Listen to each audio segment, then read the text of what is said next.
I wonder what you heard yesterday when I was talking about sleep and acceptance.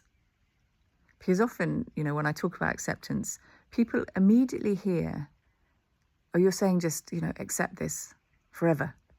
I'm just going to have to accept this, that I don't sleep, or accept that I'm going to be anxious forever.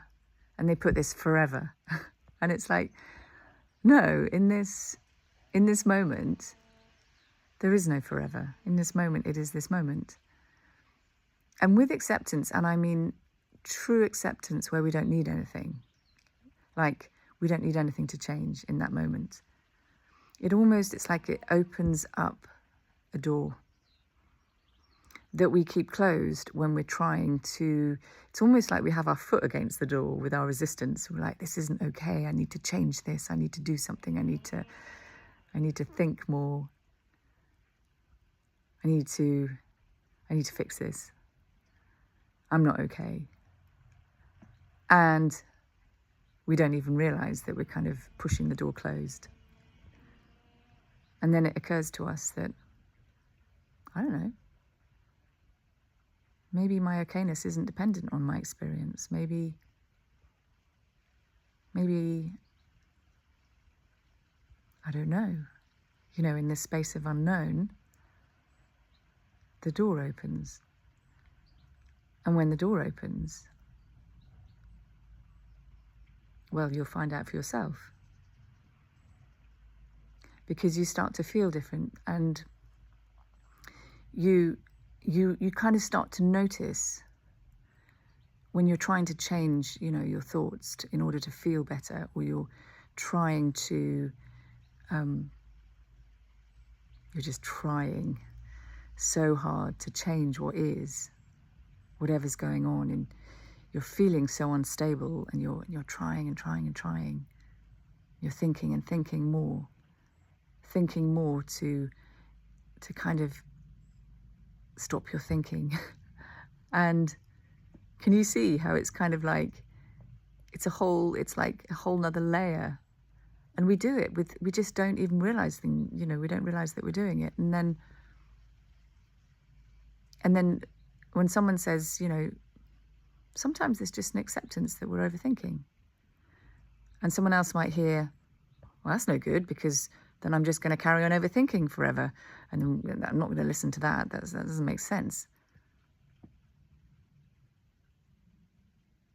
And it's about seeing, in this space of acceptance, you open up a new path. Because ultimately, like I said yesterday, what you're hearing is, I'm okay even when I'm overthinking.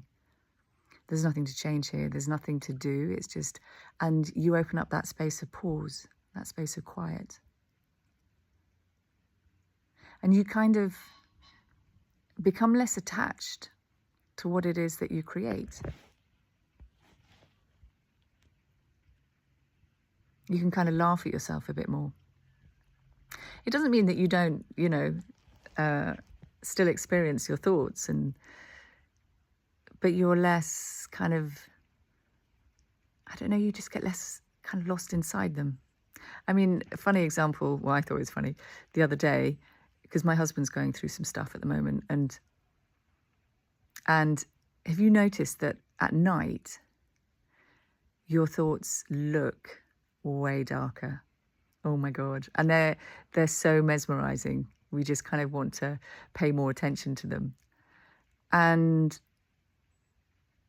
it's funny because I'm looking out at this huge beech tree. And I know that in the day, that beech tree, I know exactly what it looks like. But at night, if I'm out at night, like taking the dogs out or something, and I look at that tree, it looks completely different. It looks quite scary. It looks quite ominous. It's kind of dark, but it's the same tree. It's just that I'm giving it a different filter, and I'm kind of looking at it in a different way, but it's the same tree. And it's the same, at night, sometimes our thoughts come and they have a kind of different filter. They're kind of darker, and they're kind of a bit unstable. And I kind of think sometimes that maybe it's just because we're not designed to be thinking at night. It's like our thoughts are really low grade at night. They're never useful. Well, I don't know, maybe sometimes they are, but generally speaking, I think it's almost the way we're designed. Like, we're not designed to be thinking all the time, it's the time to be resting. And so our thoughts are kind of a bit pants at night.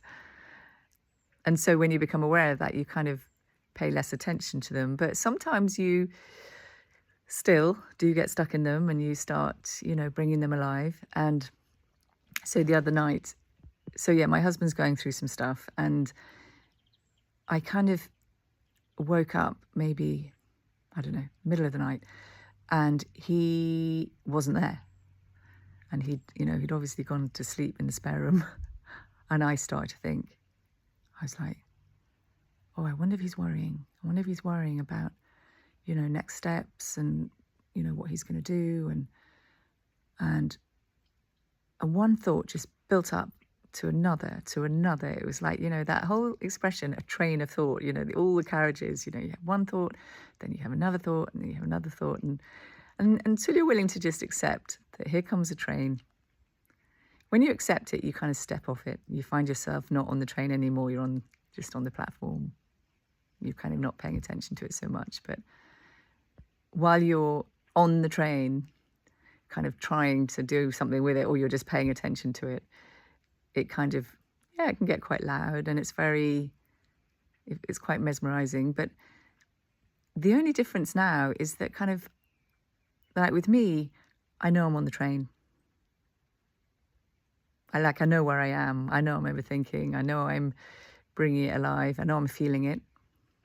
It's all 3D when we bring thoughts alive. And there's kind of an okayness around it. It's just like, oh, this is what I'm doing in this moment. And when I really accept it, generally, I'll just go to sleep, because I'll kind of stop bringing it alive. But then in the morning, I said to my husband, I was like, are you okay? Are you worried? Are you kind of, I don't know. I just was kind of, some of the thoughts that I'd brought alive in the night, I was still looking at, and I was still, buying into them. And he just kind of looked at me and just went, yeah, I'm fine. It's just that you were snoring like a train. The fact that, like a train, it's just like, okay, my thoughts were coming like a train, but actually I was just snoring like a train. So mouth tape, that was all that was needed. And it just made me laugh, because it's like, all the time we get mesmerized by our thoughts, and we buy into them, and we believe them, and we feel them, and then we kind of act on them, like I was acting on it in the morning, going, are you okay? He's like, yeah, it's just, you just kept me awake all night. And this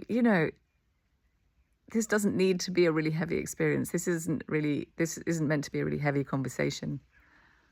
And I'd love to know what you're hearing, and I'd love to know if you had any, because I'll talk to whatever people have on their mind, whatever people are getting stuck in. And I don't know, if you have any comments, then just put them in, and then I will talk to that and see if that makes sense. Or if there's things that aren't making sense, then just let me know. Anyway, that's enough for today. Bye.